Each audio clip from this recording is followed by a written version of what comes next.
Welcome back to another BigQuery demo. In this one, it's a little bit of a meta demo, meaning we're going to be using a lot of BigQuery metadata that's stored inside of BigQuery native storage and some unique functions like information schema and tables to explore the metadata of a data set that's given to you.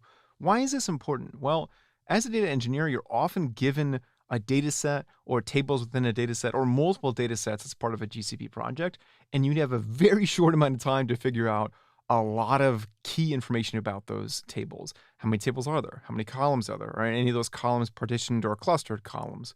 What's the data size? When were the tables last updated? And yes, you can go in and click on the UI and individual places inside of BigQuery to find that information, but wouldn't it be amazing to use SQL to query information about the metadata that already exists inside of BigQuery? So we're going to do that with a couple quick queries here, but first we need a data set. As usual, we're going to be going to the BigQuery public data sets and getting some information there. So I'm going to copy the first query inside of there. And inside of BigQuery, we're going to paste the query. Now, if you notice, I have my project, BigQuery public data, and then I have a table. I'm just using, there's many data sets inside of BigQuery public data. I'm using the baseball data set, which has multiple tables. If you notice, I'm using this suffix __ tables, which is interesting. So if you hold down the command key on your Macs, if you have a Mac or use a shortcut there for the Windows, you'll see that for tables, if I'm just bringing this up, it has some interesting metadata. So it has your project, your data set, your table ID, and it has some short but useful information about when the table was created, when it was last modified or updated, how many rows it has. So you don't need to do the select count star. How many what's the size of the table in bytes, and whether or not it's a table or a view. I think a table is 1, view is 2. Now, I already have the whole point of this query is because this is unreadable to me. It's just milliseconds from the dawn of time or Unix epoch or something like that. And the size in bytes, I can't do that conversion in my head. So that's literally all the rest of my query does here for you, is it just does a little bit of rounding from bytes to gigabytes, from the millisecond timestamp to the actual readable timestamp. So actually running that query will just translate those results into something that's a little bit more readable. So we have 3 tables inside of our baseball data set. We have games wide, games post wide, and some baseball schedules. And you can see the largest table here is about 2 gigabytes, and it has 761,000 rows. I could infer without much analysis that there are over almost a million, 700,000 baseball games that we could have analysis on immediately, right off the bat. No select star queries or anything like that.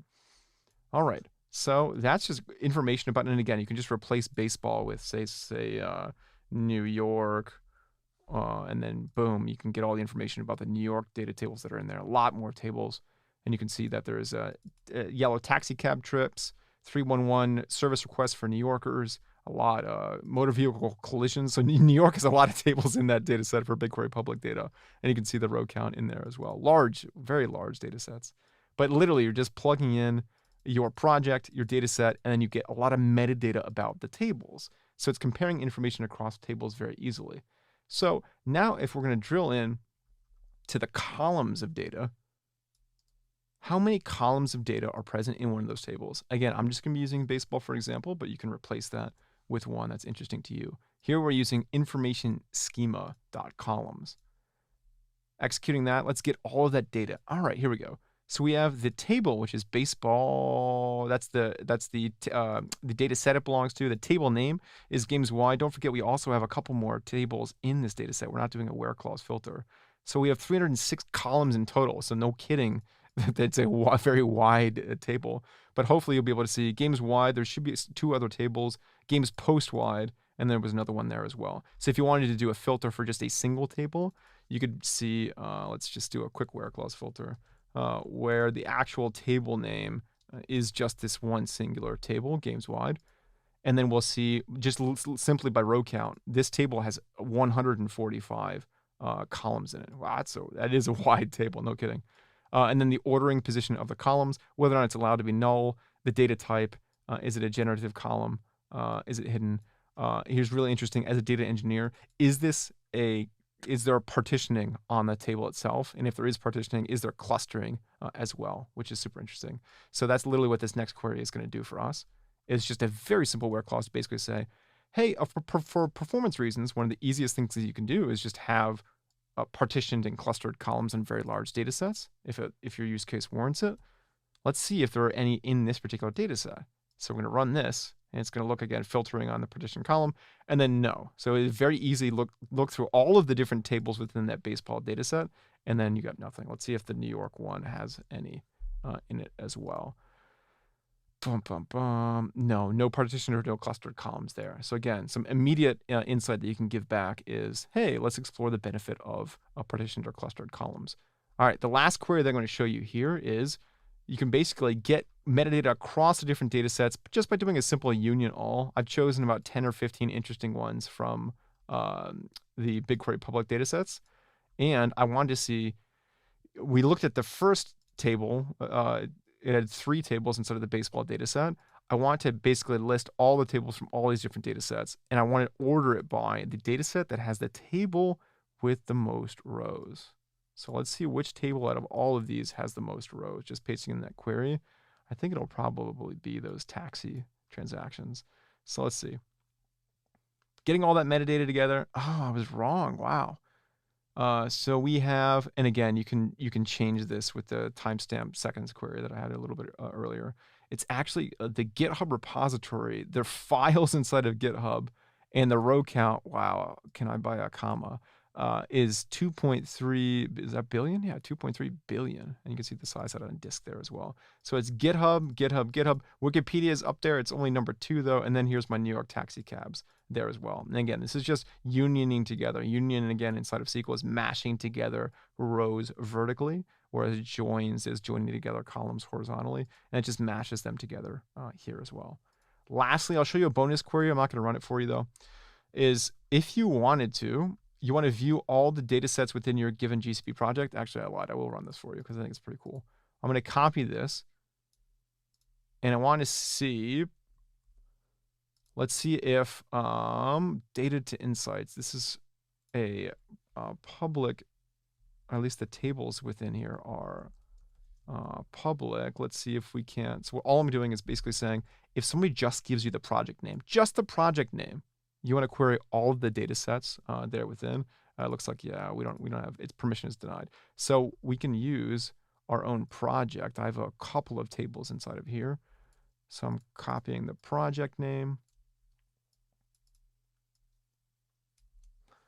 Hopefully I'm admin for my own project. And essentially what you're going to see is I have just a bunch of example data sets from previous demos. And you'll see from, for example, you'll have all of the different data sets returned. And then within there, all the tables and views inside of them. And then let's see which ones have been modified most recently, last modified time descending. So let's go ahead and run that. And again, you would just replace your project name inside of there as well. So the use case is somebody gives you a GCP account and you're like, well, I really want to just look at what came up inside of here. All right, cool. So we have, it looks like I was doing some machine learning stuff on movie recommendations data most recently. Yep, and I actually gave the data set a description, and it's been around for 39 days, last modified in there as well. So you can get a general sense for all of the, and this is, I think this is only ones that actually have a description for it, all of the different data set values and table values within a given project, assuming you have access to query it. And that's what information schema.schemata does. And you can get schemata options. A little bit more advanced, but that's also there for you as well. A really interesting use case is all the way at the bottom. Let me get this on screen. All the way at the bottom, this link right here will show you, hey, if I wanted to recreate, check this out. If I wanted to recreate all the tables in my data set, so for example, if I wanted to just have something that says, hey, I have a staging environment or a production environment, I need to recreate all of these data tables, or at least the schema for them to populate them with data. And then doing the create or replace statements, if I have 100 different data sets here, is awful. Is there a way to programmatically create that? And there is. So you can actually say, there's the pre-canned query that's given to you actually uses a create function, and it respects partitioning, and it actually does all of this stuff for you, and it concats together those create or replace table names and lists the columns, and if it has partitioning and clustering and options like a description, it'll all do that for you. So for example, the output looks like this. You want to get a single .SQL file that'll recreate all of your projects and all of your data sets. Boom, here you go. There's a table one, my data set population by zip. Boom, there's a table two. This is the GitHub commits or something like that as well. Why is this useful? Well, it's really a good idea to track your schema changes over time, like if your column definitions change. So generally what I would do on a production project is generate this, check this into version control somewhere, and anytime there's changes to my schema, I would regenerate this and then check it into version control so I can see how my schema has evolved over time. A little bit more to advanced use case, but that is out there for you as well.